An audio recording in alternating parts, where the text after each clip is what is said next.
Nakadikit siya sa body ground kanina, tinanggal ko yun. Saktong-sakto siya. Yan, nakaganyan siya. Dahil walang fuse, dire-diretso yung sunog.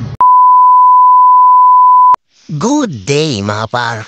Meron dinala sa atin na Yamaha NMAX version 1 na ABS version. Ang issue raw nito mga par, ay habang tumatakbo ang kanyang NMAX ay biglang umusok ang kanyang wirings.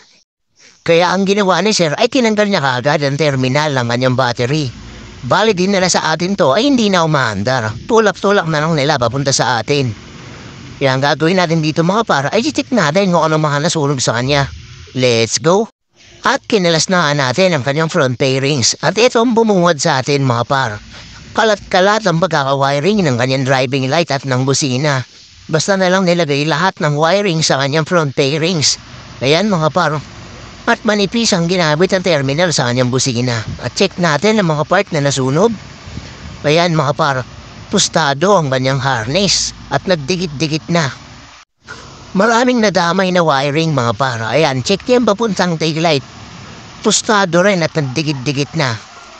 Ang gagawin natin dito mga par ay hugutin natin ang buo ang kanyang harness.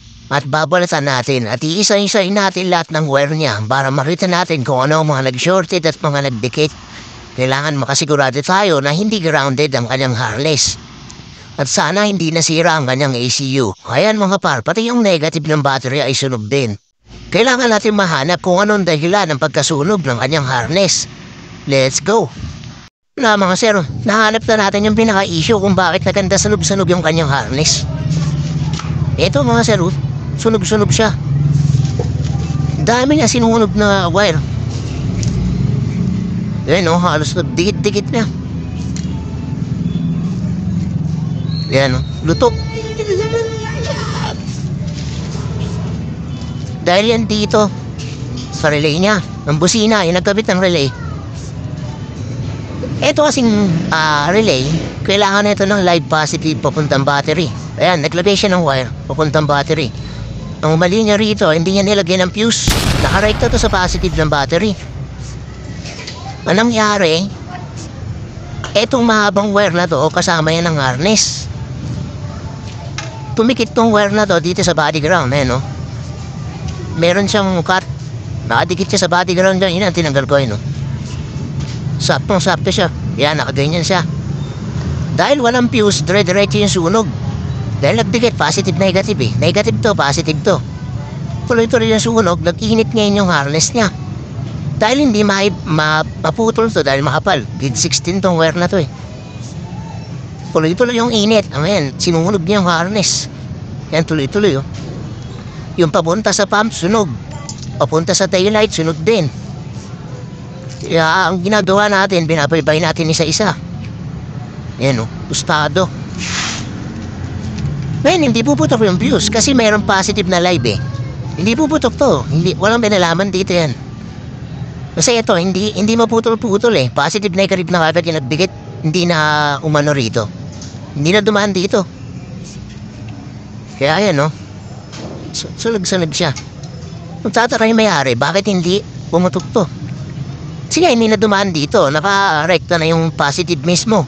Positive to negative na nagdikit. Wala ang dinaan na fuse. Yan. Kaya nag-iinit na yun to. Kung mga harness niya. Dasa nasunog. Yung papuntang pump, sunog din. Papuntang taillight, sunog. Tapos may part din sa may ECU. Sa wire ng ECU. Sana hindi sira yung ECU niya. Nasunog din. Tapos yung dito sa mga sensor, wala namang sunog. Eh, sabi raw ni sir na tinanggal niya agad yung battery nung nakita niya umuusok. Pero huli na kasi may mga nasunog na wire.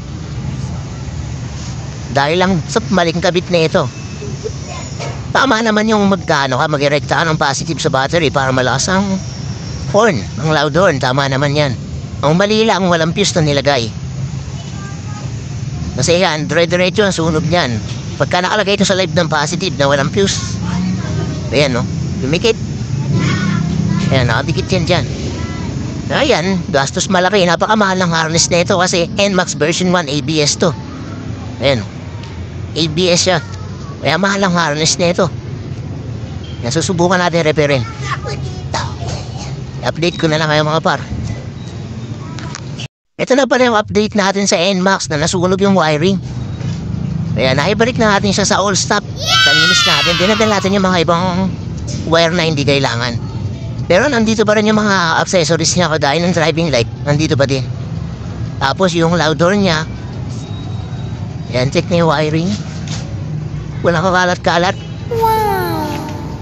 Tapos ito yung harness na nasunog. Ayan, pinalitan na natin lahat ng mga wire na nasunog sa kanya. Wow! Japan wire ang ginamit natin. Tapos itong ilagay natin ng insulator hose. Tapos yung driving light tsaka loud door, nilagay natin ang kanya-kanyang fuse. Ayan, tabisa sila. Tapos ito yung relay niya, tabisa rin. Testing natin. Yan yung driving light niya. Walang kakurap-kurap. Yan, kahit di pa nakabukas yung makina. Kahit magbusini. Ayan, walang kakurap-kurap. Ayan, testing natin. Ito na siya.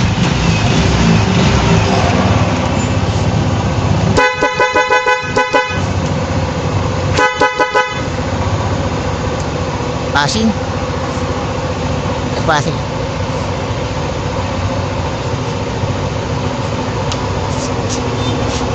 Okay na to. Naabot na tayo ng gabi sa wiring. Pabit na natin yung mga kana ito. Let's go. Thank you sa panonood. God bless and ride safe always.